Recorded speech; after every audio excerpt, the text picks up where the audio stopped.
Hello, I'm Robert McMullen. I'm a psychiatrist. I trained at Georgetown Medical School and Columbia for my residency in psychiatry.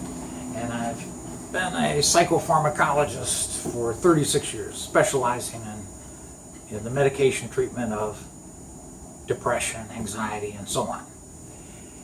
And I want to talk about the behavioral things or the non-medication things that one can do to treat depression, where you can avoid medicine completely or almost completely. One is diet. That's mainly eating something like a Mediterranean diet: fruit, nuts, salads, vegetables, but as much as possible avoid any animal products. That's meat, milk, cheese, eggs.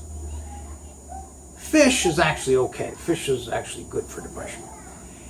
And another thing is to keep your sleep very normal and not to oversleep.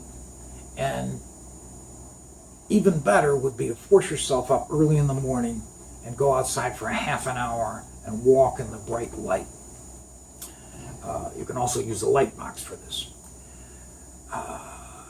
Another thing you can do is very vigorous exercise.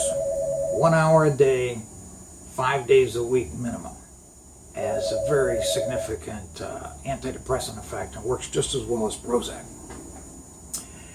Another thing is something called TMS, Transcranial Magnetic Stimulation. And this is a large magnet. It's actually not a magnet until a lot of electricity pulses through some copper coils. And then for a fraction of a second, it becomes a magnet, and then it's off again. And a magnetic field, fortunately, penetrates the skull very easily. Electricity doesn't. If you tried to run electricity from here to here, it tends to go around on the skin.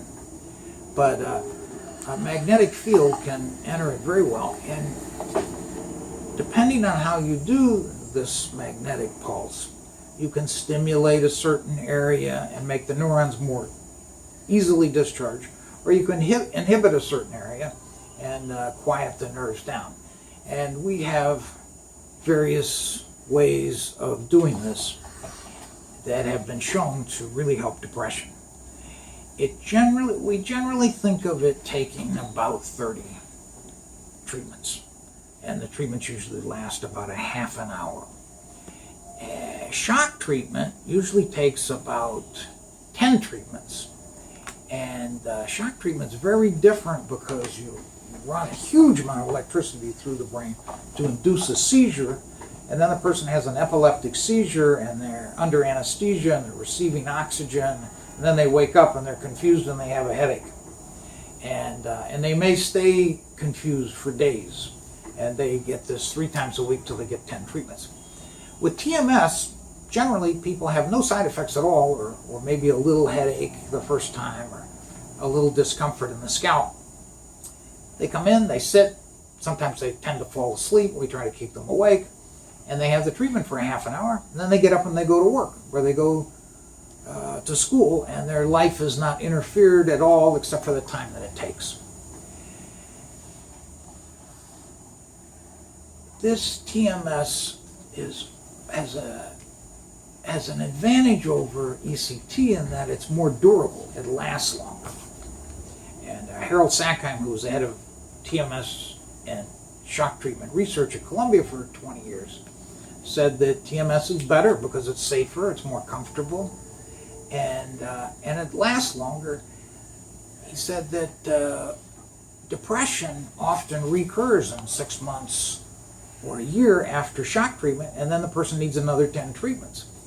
Often with TMS, people go much longer. Usually they're still on some maintenance medication, but they go much longer, a year, 2, 3 years, and then when they do relapse, they don't need the whole 30 treatments usually. They usually just need 4 or 5 or 6, sometimes only 1, and they're back to where they were. Harold Sackheim also said that what we're doing is homeopathic with this TMS, because the magnetic field just changes the electrical activity in the brain for 45 minutes and then everything goes back to the way it was before. But people are coming out of their depression after 10, 12 treatments. He said what's happening is that the brain is curing itself. And somehow the TMS is enabling it to do that. And that made perfect sense to me. That would explain why receiving 30 treatments, 5 days a week for 6 weeks would result in some people staying in a normal mood for 3 or 4 years without any relapse. Whereas prior to the TMS, they had never been in a normal mood. This is really astounding to get a treatment for 6 weeks and then have this whole depressive disorder and sometimes the bipolar disorder changed completely so that their whole course of their illness is better.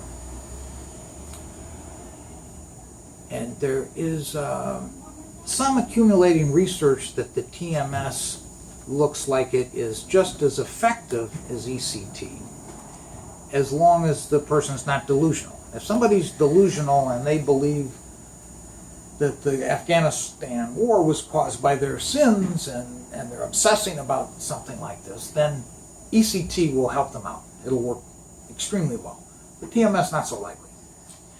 But the regular depressions that people usually get, even if they're severe, the TMS seems to work just as well. And I think it might work better because you could keep doing 40, 50, 60 treatments, which I sometimes have done, if the person's not completely better. Whereas with ECT, people are very reluctant to go much over 10 treatments, maybe 15. So this is Robert McMullen. I'm a psychiatrist, and I just gave a little summary of some non-medication methods of coming out of depression. And if you want more information on these non-medication treatments, you can look at some of my other videos. There's one that's centered on diet and gives more detail, and also more detail about how you can change your sleep and also change the way you think about what's going on, reframing what could be negative incidents into positive incidents.